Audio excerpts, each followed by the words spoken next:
Hi friends, we have a good shloka here, a very interesting shloka from Panchatantra, which tells about how a person is strong not by virtue of his own, not by virtue of his own innate strength, but by virtue of the place he is there, but by virtue of the position he is located. So that is the shloka. So just to give an example, for example, you go to some big man's say office. Suppose you go to the president's office or a prime minister's office. There, even a very small fellow, a gatekeeper, somebody who is an attendant, who is an attender there, he will be wielding a lot of power on all the visitors. Suppose even a big visitor goes, even a big visitor will be made to wait. Yeah, you please wait for some time. So you sit there, you sit here. Even a small fellow working in a very high office, he will be wielding a lot of power. But once he is out, once he goes out to the market, then he is as good as any other ordinary man. So that is what is the shloka talking about. That is, there are two types of strength in a person. That is, the innate strength in a person, the innate capacity of a person to do a thing, or innate power, innate capacity to wield power. And there is other type of power which is related to the place where he is working. So this shloka is talking about the second type of power. So let us read the shloka. Nakraha swasthanamasadya gajendram karshati sayeva prachutasthanaat shunapi paribhuyate. So here he is giving a live example. The live example is that of a crocodile. Nakra swasthanamasadya. Nakraha swasthanamasadya. Where does a crocodile stay? It stays in water. Deep waters usually. Perennial waters usually. So in such places, you see, suppose even if an elephant steps into that water, a crocodile can drag even an elephant. Even an elephant cannot pull itself back. So that is what we see in that Bhagavatam story also, where it is caught by a crocodile and the crocodile keeps on pulling, because the elephant also is strong, it also keeps on fighting.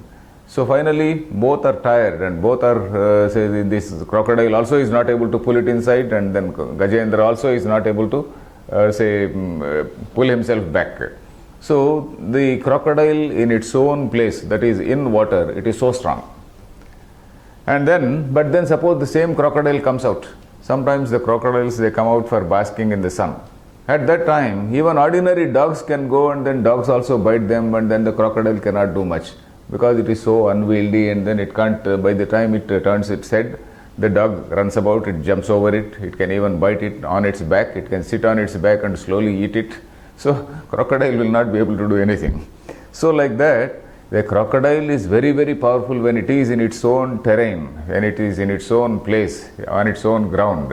But when it comes out, it is defeated, or rather it is insulted even by a dog.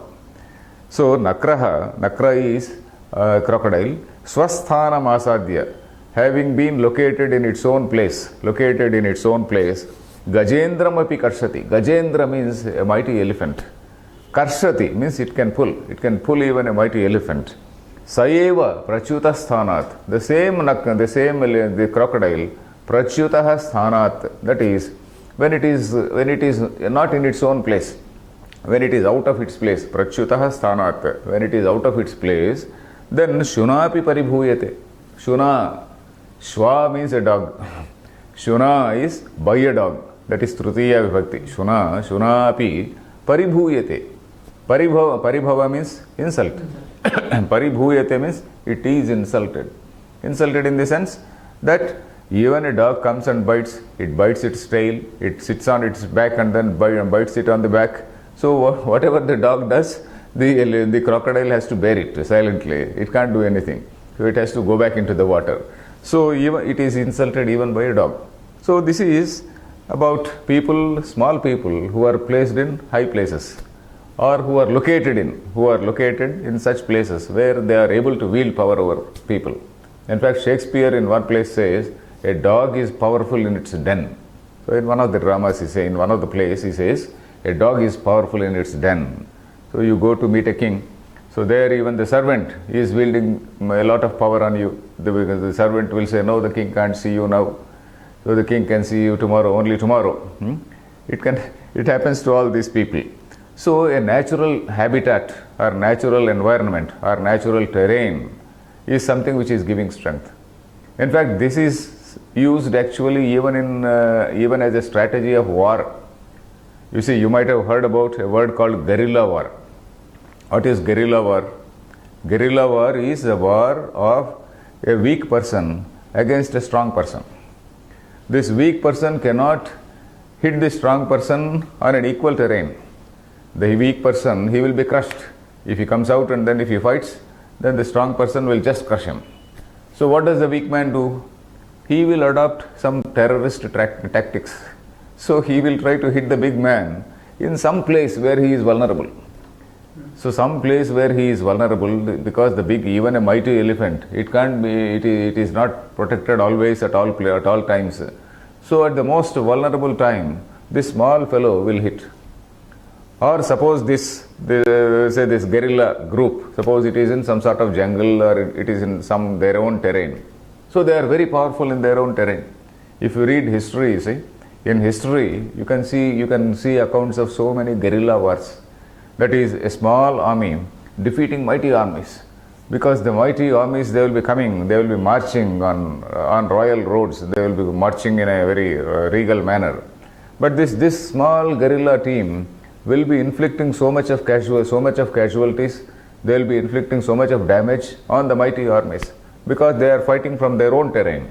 Whereas the mighty army is in a different terrain, it is not their own native terrain. So this is some tactic which is used even in warfare.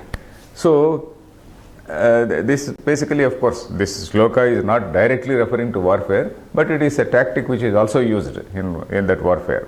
So it is only talking about a person who is misusing his strength, let us say, misusing his power. You can also say that there are some people who misuse their power. So he is there as a small office, a person who is an assistant in the office. But then when some people come, so this man will say he will keep them out, and then he doesn't allow them any access to higher officers.